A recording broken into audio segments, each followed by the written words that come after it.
Man's ancient relationship with animals is constantly evolving. For thousands of years, they were little more than our slaves, our supper, our power. But in our modern world, all that's changing. Today, animals have rights. This is a real privilege, isn't it? You don't often get to stroke a swan, do you? Some pets are no longer part of the family. They are the family. With a spoon? That's mental. Horses are not just animals that we ride. They're therapists too. He's a nice horse. Animals we once feared or reviled are now valued and protected. The more we learn about animals' brain power, the more we care.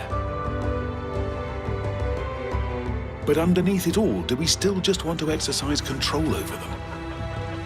It's absolute heaven.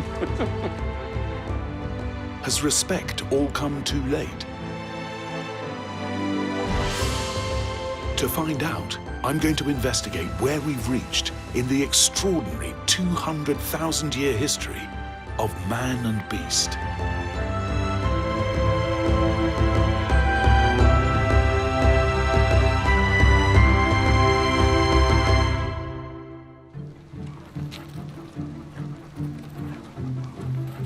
As a child, I loved animals.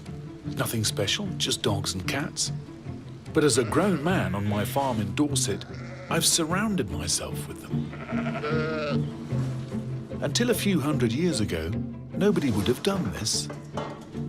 If they were lucky, dogs lived in kennels. Bringing them into our homes as pets changed everything. For the first time, emotions became involved. Humans basked in the affection of a domesticated beast, treasured their loyalty, felt comforted by their unquestioning love. Today, we talk to them. Good lad. Will them to be clever. Look for and encourage any human traits. Good lad, good lad. And in some instances, they even start being seen as almost human. That's when it gets a bit worrying, because they're not. Nowhere on Earth is this more apparent than Japan. Here, pet ownership is scaling new heights of intensity. For many years, there have been more dogs and cats than children. And now, over 24 million cats and dogs share the pavements of Japan's already crowded cities. At its heart is the devotion I cherish in my own dogs. A devotion that has turned one legendary canine into a virtual god. The story behind the statue of a dog called Hachiko in the heart of Tokyo symbolizes just how important dogs have become here and all over the world. Hachiko was an Akita, a unique Japanese breed, and every evening when his owner returned from work on the train, Hachiko would be waiting. But one day, the dog's owner didn't return.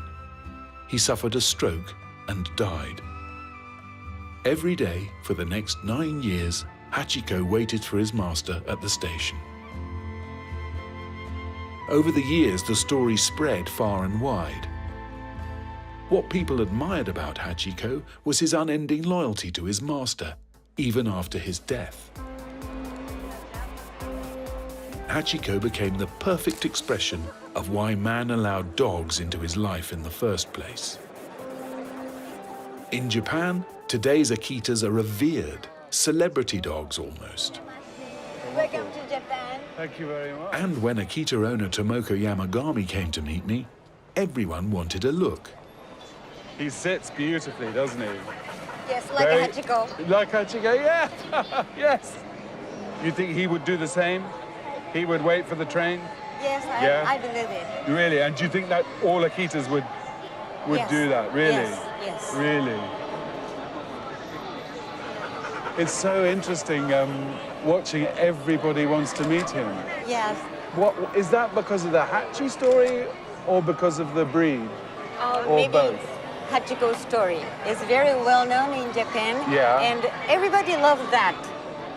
We have a lot of Akita in Japan, but actually, ordinary people don't see beautiful Akita. Don't see beautiful Akita everywhere. Well, everybody wants a little tiny dog in the Yes, city. like Chihuahua. Yeah, and terriers, and Yes. yes, I see. Then, as if to prove just how much of a global impact Hachiko has had, I meet a lady who's come all the way from Malaysia just to see the statue. Really? And you got lucky today. Yes. Super lucky. I can't imagine this happening if I took my Jack Russell to Leicester Square, but I'm going to try it anyway. But if you look hard enough, you'll find a story like Hachiko's in every country in the world. In Britain, we have Greyfriars Bobby, a Skye Terrier who spent 14 years guarding the grave of his owner until he died himself back in 1872. These stories are important to us. They confirm that we matter to our pets as much as they matter to us. But in places like Japan, companionship is now no longer enough. We're now projecting our human needs and anxieties onto the animals we've chosen to share our lives with. It's nice that we care, but aren't we forgetting that every dog's ancestor was a wolf?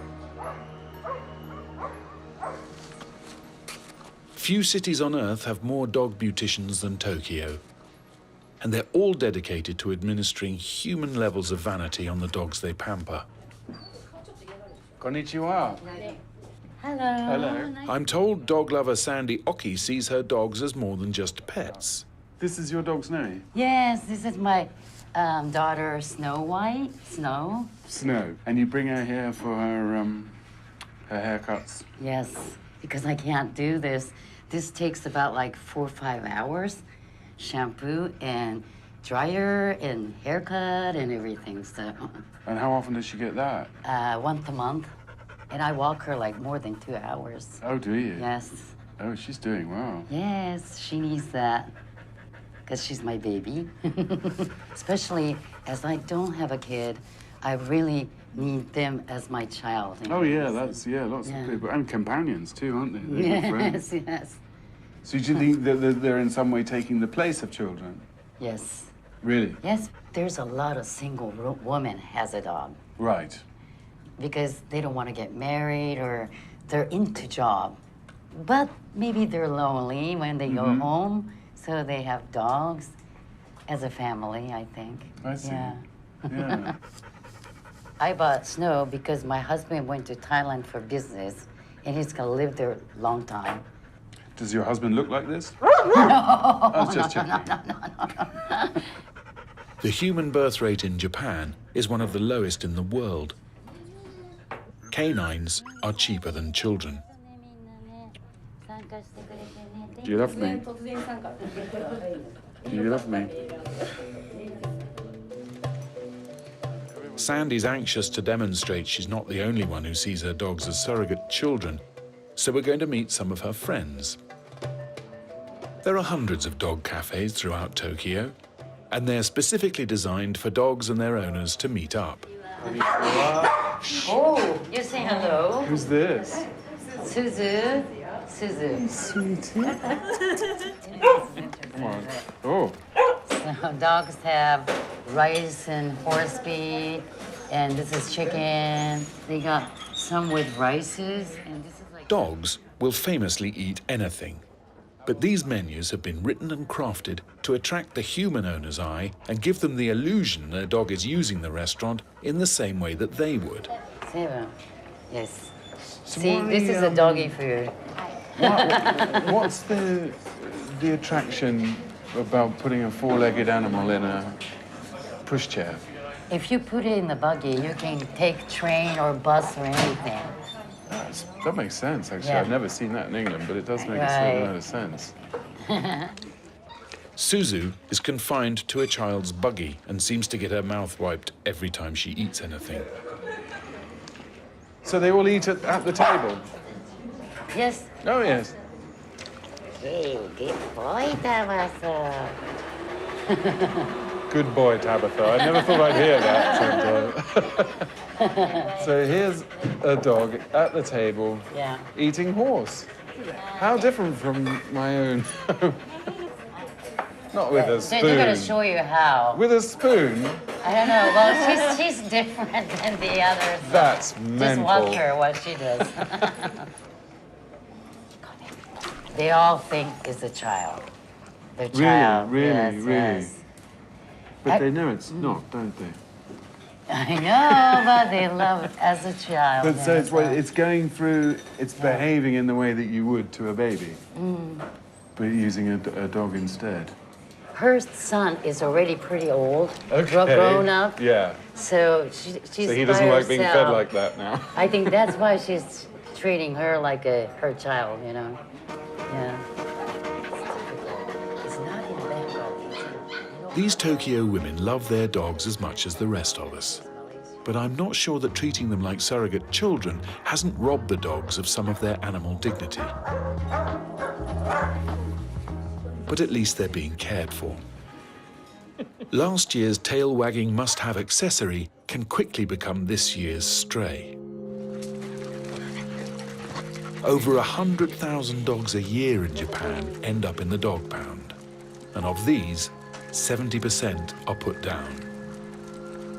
Sadly, puppies and pedigree dogs are always prized more highly than the discarded mutts in animal welfare centres. Which is where these little beauties come in. Absolute heaven. These are all survivors of the dog pound. They've been talent spotted by a man who's chosen to spend his life rehabilitating abandoned dogs and putting them on the stage. It's rehearsal time here at Mr. Uchida's Great Dog Circus. A place where today's emerging love and respect for animals finds perfect and often hilarious form. You obviously think it's important to gather these dogs up and spread the message to not discard unwanted animals. Yes, absolutely. Dogs, human beings, we are all living creatures. We are both mammals. They are just as precious as human beings. I think to cherish life, to cherish souls is so important. Yeah, absolutely. What method of training do you use? Firstly, we create a bond, a trust between the trainer and the dog, so they understand each other. Secondly, we train the dogs in ways that they have fun, so that they enjoy being trained. Yeah. Which they do. They so enjoy it, don't they?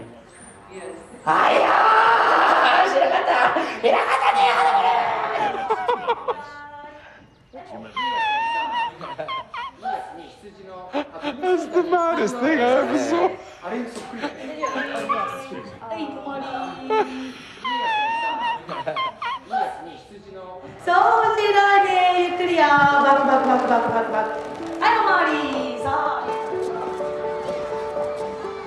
Mr. Uchida's Super Wan Wan Dog Circus performs all over Japan. And today, their audience is an extremely lucky primary school.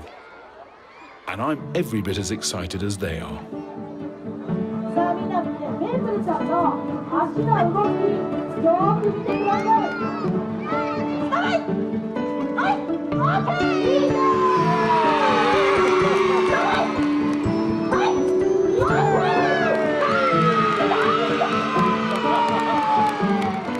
This is the Super Wan Wan Dog Circus's signature act. These are all animals once bought as puppies, and for a short time at least, loved and treasured before being discarded.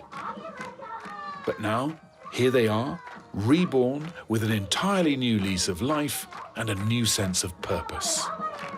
Lucky dogs. Lucky children. In November 2011, the The Super Wan Wan Circus even entered the Guinness Book of Records with the incredible sight of 13 dogs skipping on the same rope. Are you okay? Yes. And now I've been asked to join in with the show's most extraordinary achievement yet, 6 dogs and a man.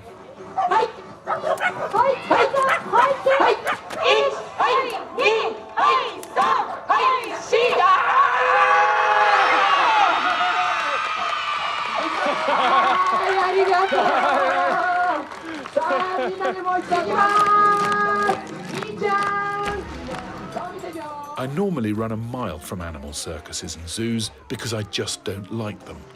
But the Super Wan Wan Circus is my favourite exception, celebrating life over death whilst reminding us man has a responsibility. These animals are all bred as pets and they all deserve to live their lives to the full.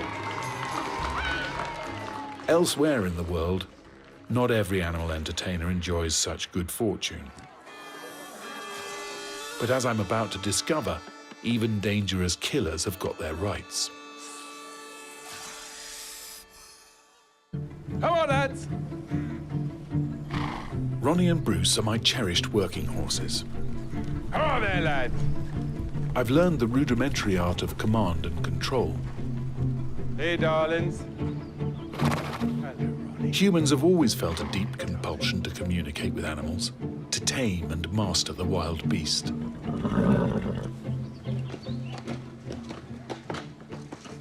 In some places, it's become an obsession.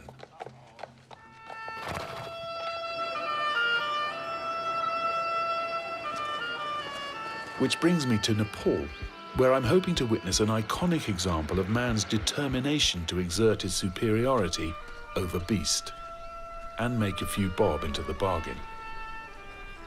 What I'm about to see is so ancient, it's even mentioned in the Bible. And like the rest of the village, I'm hoping I'll still be alive by nightfall. I've come to this fairly remote village near the border with India. And the reason I'm here is I'm going to meet with a snake charmer.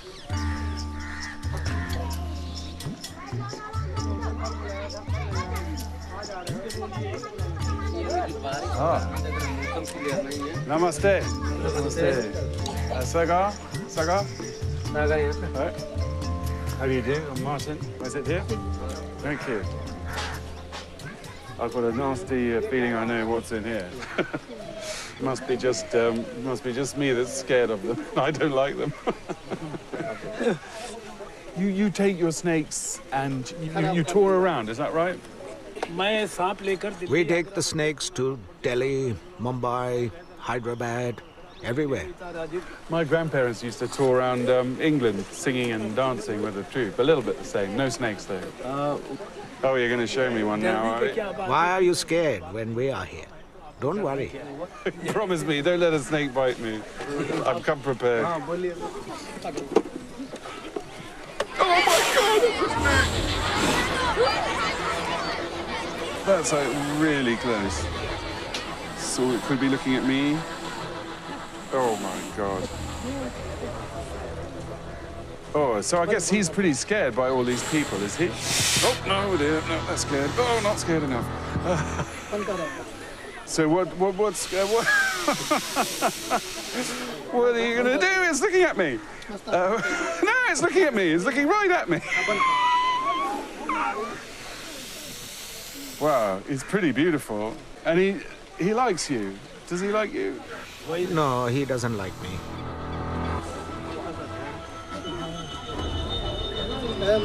Oh, he's got no teeth. Like most snake charmers, Segar has defanged his snakes. This doesn't make them entirely safe, as they still produce venom. But death is unlikely, which is comforting. That's a black cobra. And how deadly is that? It's very dangerous. It's one of the deadliest snakes. And it will go after you, even in water. Oh, my God, does it? In the 21st century, snake charming acts are a rarity, and so the children can't believe their eyes. Most people are afraid of snakes, and for good reason. Up to 50,000 people are killed by snake bites in India every year. So it's no wonder this archaic sideshow is still regarded by locals with a sense of awe and wonder.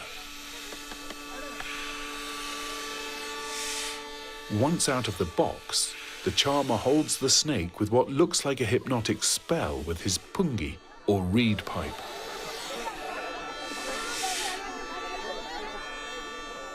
But the whole thing is an illusion because snakes are deaf. So what they really are is terrified and rigid with fear. What looks like man in control of beast is nothing more than a fiction.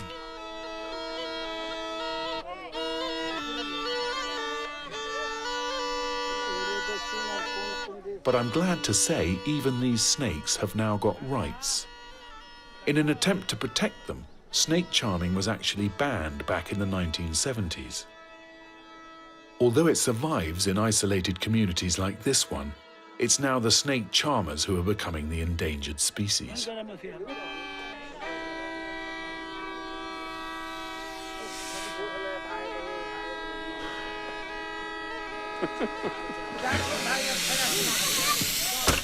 I'd never seen a snake charmer before, so I was intrigued to see it. But I think there's probably a good reason why they made it illegal in Nepal. It's not what looks like an ideal man and beast partnership.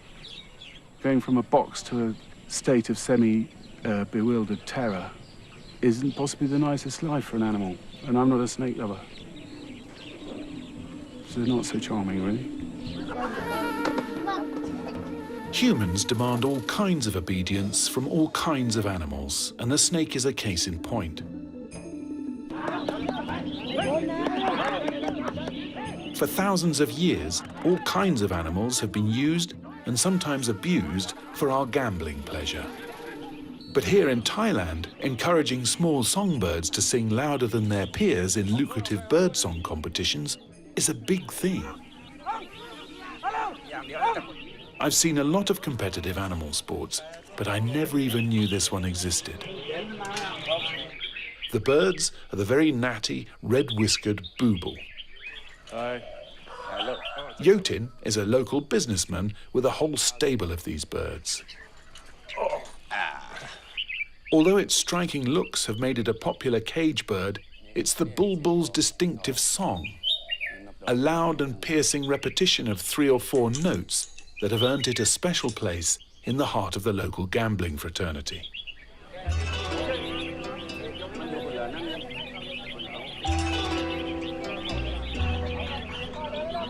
For you. One, two. The first job is to bag a good spot to hang our birds. Position is crucial.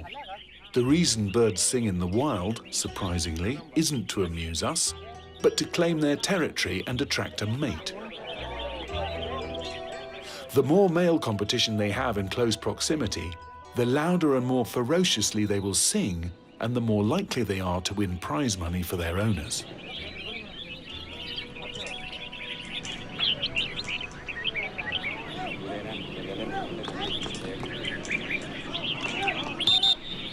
Each round is timed by how long it takes a pierced silver bowl to sink to the bottom of a bucket of water.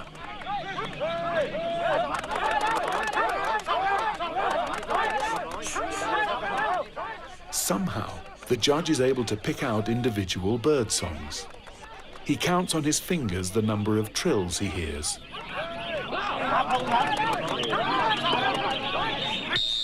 The bird's scores are marked on their card. 3 is top marks.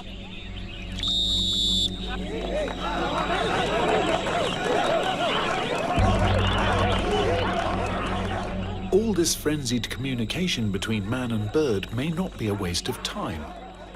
New research indicates that some birds can not only recognize people's faces, they can also differentiate between different human voices. How can they hear? The judge is just giving Yotin's bird 1 finger. Rude and a bit disappointing. One more. Yes. Oh, just one more. It's the last game.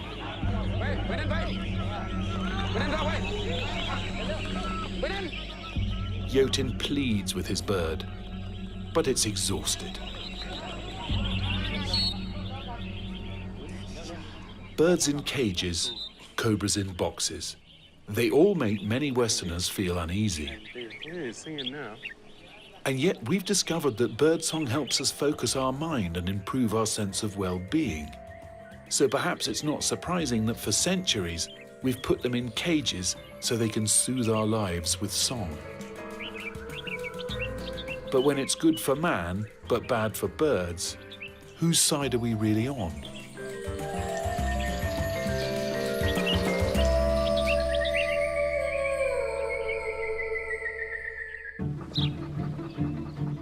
For pets, for working animals, even for snakes, the world is gradually changing in their favor. My dogs are leading the pack here. They have idyllic lives, and they certainly don't need a campaign group to protect their interests. But from aardvarks through to zebras, there's a lot that do. Amongst them is this little beast. It's a silkworm, and it's living proof of how man's exploitation of beast has finally found a reverse gear. With its canals and waterways, the city of Bangkok is built on a swamp, which explains why it's dubbed the Venice of the East. Bangkok is also the center of the Thai silk industry, and I've come here to find out more about the tiny creature which makes it all tick. In amongst the maze of waterways and secret alleys is one of the oldest silk factories in Bangkok. Silk is one of the most sought-after fabrics in the world. At more than 20 times the price of cotton, it's always been one of man's great luxuries, but at a price.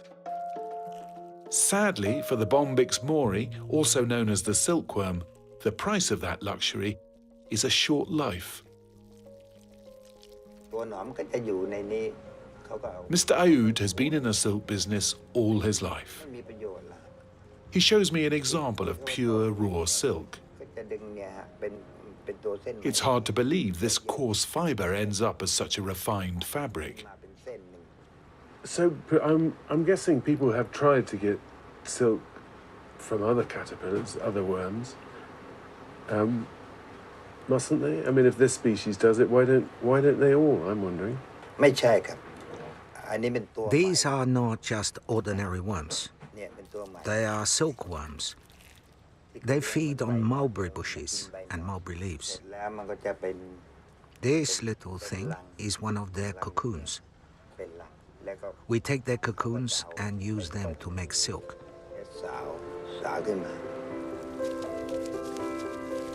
After 6 weeks of feasting, the silkworm spends 3 days spinning a cocoon from around a mile of superfine silk thread produced from its salivary glands.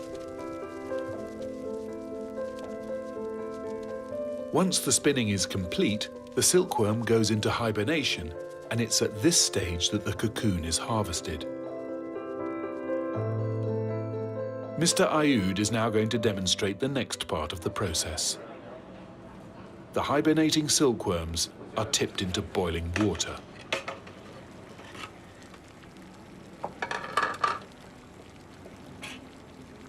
Once they've soaked for a while, it's possible to start drawing out a thread. And this is how silk has been spun for thousands of years. The little silkworms are still deep inside the cocoons. But instead of emerging as silk moths, as they would otherwise do, they're now dead. I don't think when people say that, well, I love the feel of silk next to my skin, they're quite thought through the process. It's the hair off a boiled pupa. It takes up to 3,000 cocoons to make just 1 pound of silk. Tens of millions of moths are boiled alive every year. No surprise then that traditional silk processing has come under considerable scrutiny. And even better, that an alternative approach has now been found, called, appropriately, peace silk, in which no bugs are boiled. Here, silkworms are allowed to mature into silk moths and then emerge from their temporary home before the cocoon is harvested. Surely that's a better way to go. Our concern for the pain and suffering of insects is a new thing, and in many ways we have the abundance of affection we've unleashed on our pets to thank for this. Tragically, for thousands of species, animal welfare is already too late. For others, though, salvation was found a very long time ago. Halfway up the River Thames, I've joined a group of smartly dressed gentlemen engaged in the 500-year-old activity of swan-upping.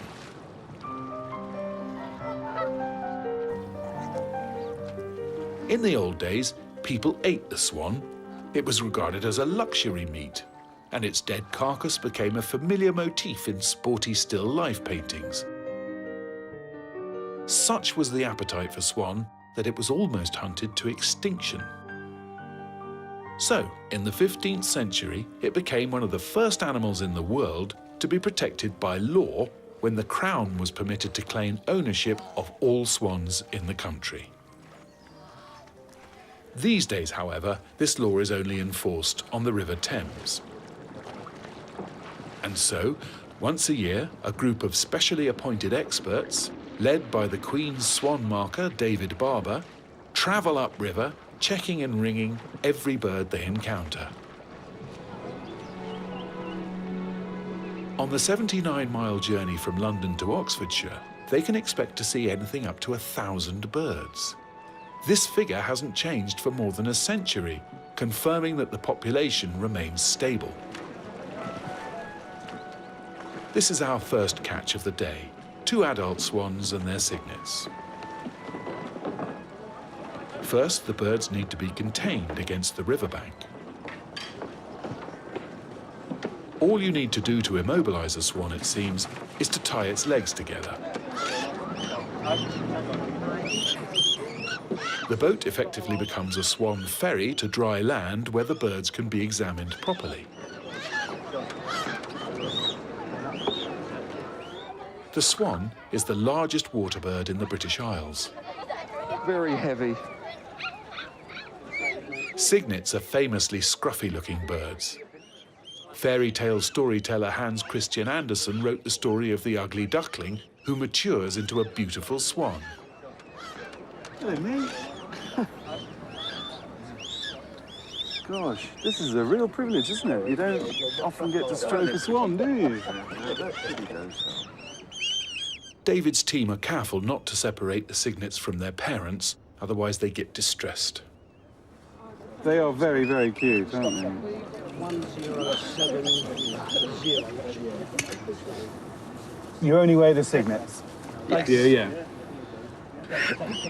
4.3.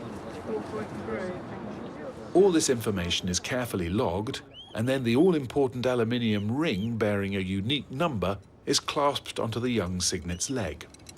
So it can grow into this? Yeah. This ring will remain attached to the bird for the rest of its life and serves as a permanent reminder that it belongs to the Queen of England. So this is a Darvik ring, and the purpose of the Darvik rings is so you can read them when they're in the water. So you don't have to keep taking them out, and so there's a record there. Hello. Nice. They're very small for this time of year. Hello, Poppet. Hello. I wouldn't face him that way. Hello, Poppet. Lovely. They're all over the place, you are. We have to put in the adult bird first, Right. then the cygnets, then we put the other adult, so the cygnets all stay together. Am I right? Like geese, they mate for life? Yes. Great. Swans live for up to 25 years and can have anything up to 6 cygnets a year.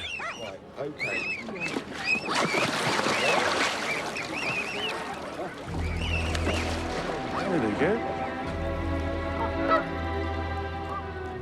Killing or injuring a swan today carries a £5,000 fine or 6 months in jail, which is not quite as bad as being hung, drawn and quartered in medieval times, but still a real deterrent. In many ways, swans were the pioneers of animal rights in Britain. 500 years later, in 1981, the rest of Britain's wildlife was finally given similar protection, and not a moment too soon.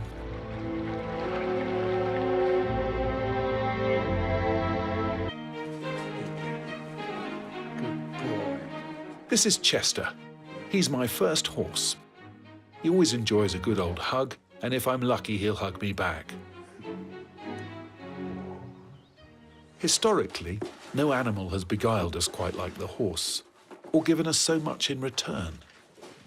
Oh, there you go.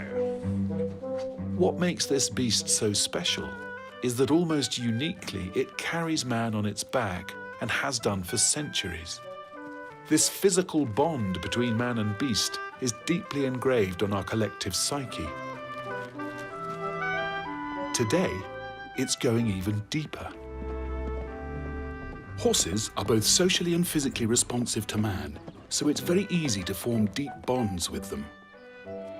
And out of these bonds, new secrets are emerging. Horses can not only improve our well-being, some people believe they can heal us as well. The child on this horse has severe autism. But while she's held safely and securely, her body relaxes and her mind is left free to engage with her surroundings. Caroline is Safi's mother. You know, I was told that, you know, she may not walk or talk and she's doing so Yes, well. encountering. Yeah, she's doing so well, so well.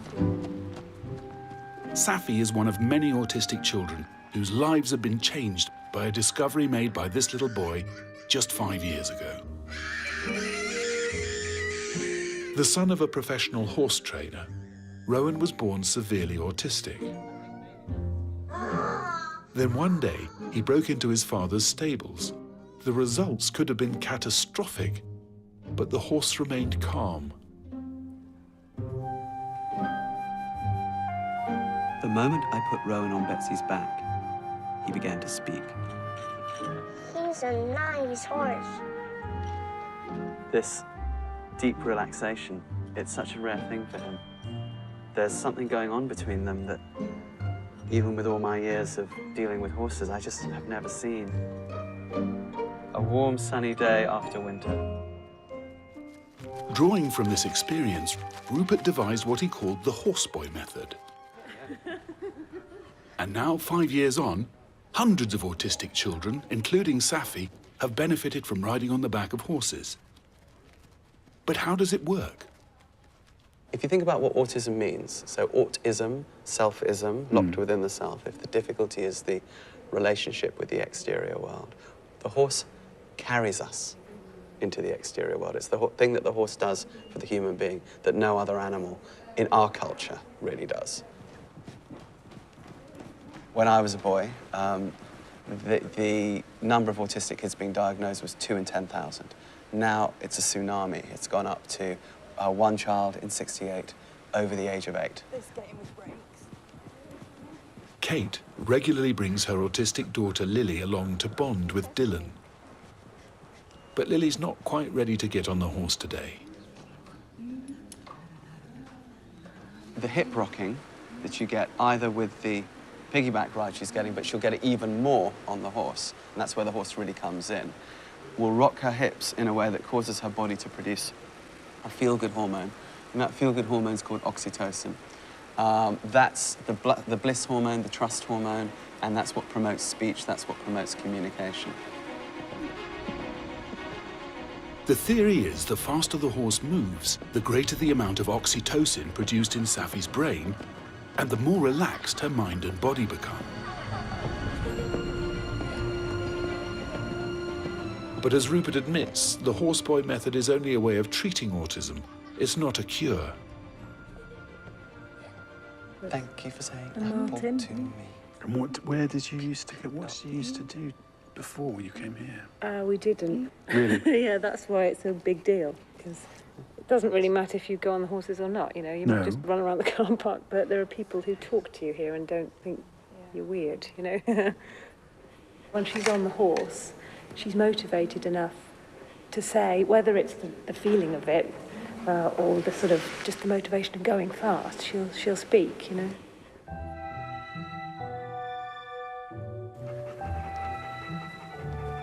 Animals are good for us. They lower our blood pressure. They release hormones that make us feel happier and more contented. In return, maybe we should do something for them. Avoid hurting them, for example. Treat them with kindness. Feed them when they're hungry, and maybe we'll all benefit as a result of this mutual kindness. It was precisely these thoughts that helped found a new religion around 1500 years ago.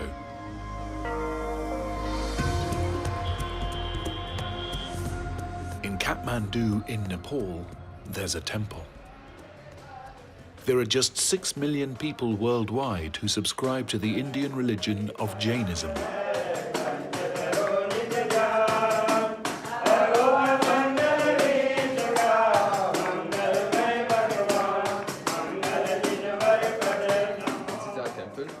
Dinesh Naulika is a Nepali businessman.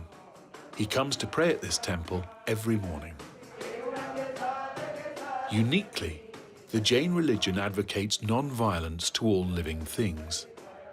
At its extreme, that means wearing a mask to avoid swallowing bacteria, sweeping the ground in front of you to prevent crushing insects underfoot, and even avoiding root vegetables for fear of killing microbes and bacteria.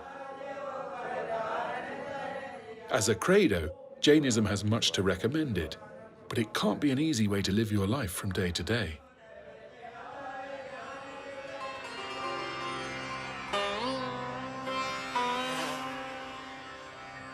Dinesh has invited me back to his home to meet his son Kaushal and learn more about Jainism.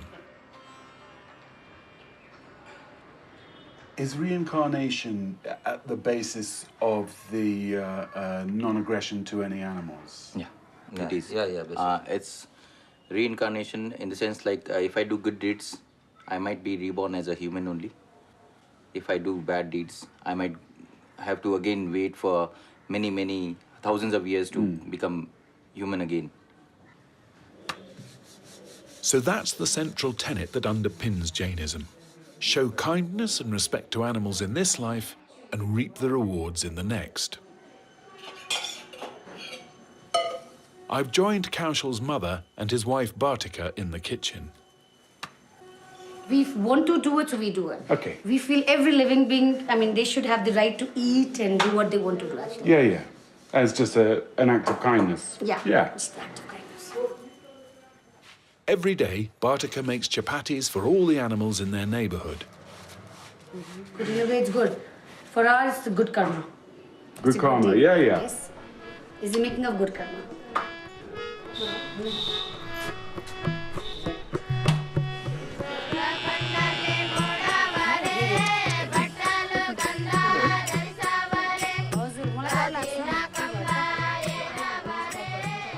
These are all your cows, are they, or are they sort of they're the community temple's cows. They Not are? the community cows, the ashram cows, the temple that you just visited. Oh, I see, right. They take care of the cows. That's the Radha Krishna temple there. So these are Jain cows? Yep, you can Kind say of, that. yeah. You can say that. Mr. Martin, you can say that. Oh, great, thanks. Mommy, yeah, please. Come here, Ka. Look, will you take chapatis from a foreigner? Yes, you will. Lovely. How about you? You can take turns feeding the Look at this. Never mind that. Have some of that. Lovely.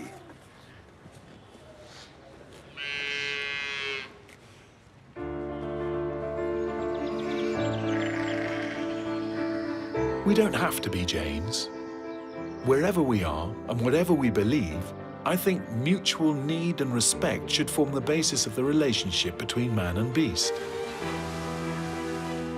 It's when those qualities are absent that things go horribly and sometimes irreversibly wrong. The world is a better place for animals, but with so many species jostling for survival, whose needs are as varied as their shapes, it does us no harm to stop and think about our relationship with every living thing. Join Jason Manford, Will Young and a host of West End stars this weekend for a new Sunday night at the Palladium at 8. Then Secrets and Lies are coming to light in wartime Britain. There's new drama in Home Fires at 9. And exclusive on ITV Encore right now, David Tennant stars in US drama Grace Point. Here the latest ITV News at 10 is next.